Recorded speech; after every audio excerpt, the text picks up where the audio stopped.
আসসালামু আলাইকুম everyone, welcome back to my channel. আজকে আমি নিয়ে এসেছি খুবই মজাদার একটি ইফতার রেসিপি।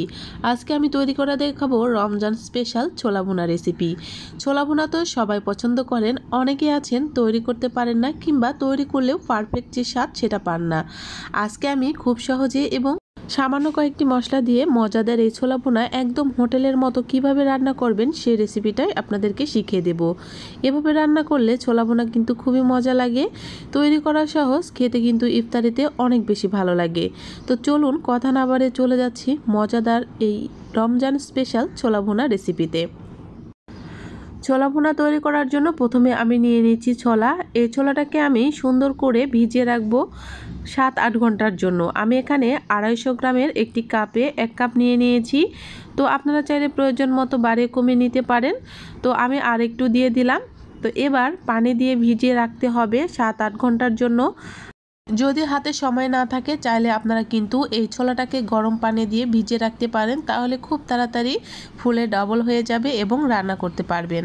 তো আমি এখানে 7-8 ঘন্টা পর ফিরে এসেছি। আমি কিন্তু সুন্দর মতো পরিষ্কার পানি দিয়ে ধুয়ে নিয়েছি। দেখতেই পাচ্ছেন আমার ছোলাগুলো একদম ফুলে ডাবল হয়ে গেছে। ছোলাগুলোকে সুন্দর করে আমি ধুয়ে নিয়েছি। এবার রান্না করতে চলে যাব। চুলাতে আমি এই ছোলাগুলোকে সেদ্ধ করে নিব। আপনারা চাইলে প্রেসার কুকার, রাইস কুকারে যে কোনোভাবে সেদ্ধ করতে পারেন। তবে একটা টিপস আপনাদের সাথে শেয়ার করব, যারা জানেন না তাদের আশা করছি অনেক উপকার হবে। ছোলাটা আমি কিন্তু চুলাতে বসিয়ে দিয়েছি। দিয়ে দিলাম 1 চামচ লবণ, সাথে দিয়ে দিলাম 1/2 চামচ বেকিং সোডা।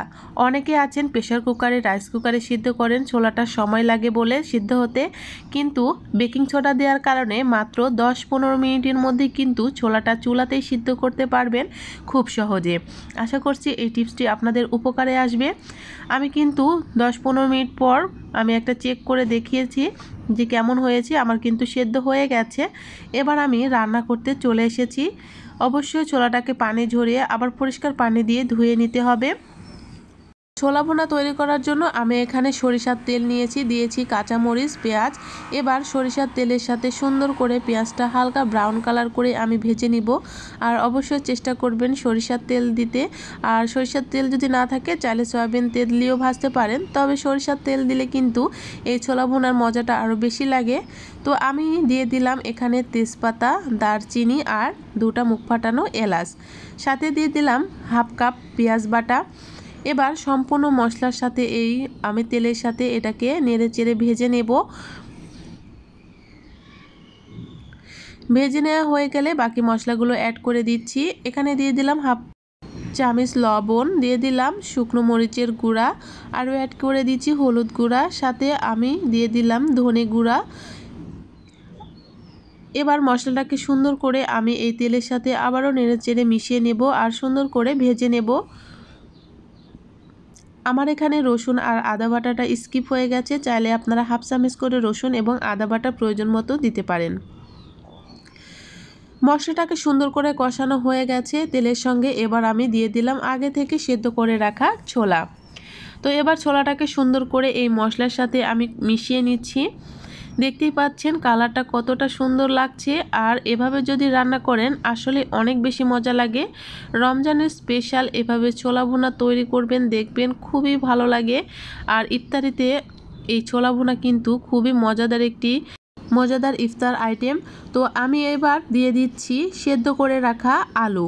আমি আগে থেকে সেদ্ধ করে রেখেছিলাম। আমি এখানে 1/2 কাপের মতো আলু ব্যবহার করেছি।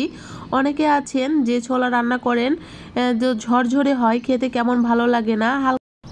আলু দেওয়ার কারণে ছোলাটা কিন্তু একদমই খেতে অনেক বেশি মজা লাগবে আর একদম ঝরঝরে হবে না। আমি আলুর সাথে সুন্দর করে ছোলাটাকে মিশিয়ে নিয়েছি। তারপরে দিয়ে দিচ্ছি সামান্য একটু পানি দিয়েছি, কারণ এটাতে সিদ্ধ হওয়ার প্রয়োজন নেই। মশলার যে একটু কাঁচা ভাব আছে সেটা কিন্তু সুন্দর মতো চলে যাবে। আর পানিটা শুকানো পর্যন্ত অপেক্ষা করেছি। এবার আমি নেড়ে চেড়ে আবারও দিচ্ছি।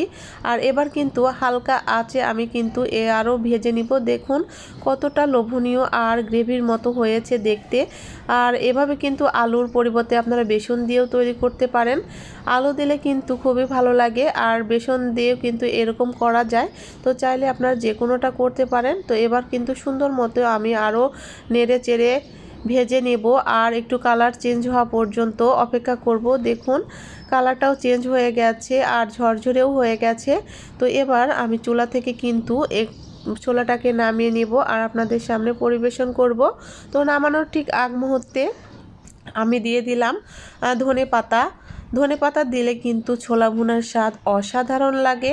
হাতের কাছে না থাকলে আপনারা স্কিপ করতে পারেন, তবে চেষ্টা করবেন দিতে, তাহলে কিন্তু অনেক বেশি মজা লাগে। তো ধনে পাতা দিয়ে আবারও নেড়ে চেড়ে আমি মিশিয়ে নিচ্ছি, খুব বেশি মেশাতে যাব না। তো ধনে পাতার যে কাঁচা ফ্লেভারটা সেটা কিন্তু ছোলাতে অনেক বেশি ভালো লাগবে। আর এর সাথে স্বাদ বাড়ানোর জন্য আমি দিয়ে দেব 1 ফালি লেবু দেওয়ার কারণে গন্ধটা যেমন ভালো লাগবে, খেতেও লাগবে অসাধারণ। অবশ্যই চেষ্টা করবেন স্পেশাল ছোলা ভুনাতে একটু লেবুর রস দিতে। তো এবার কিন্তু আবারও লেবুর রস দিয়ে একটু মিশিয়ে নিচ্ছি।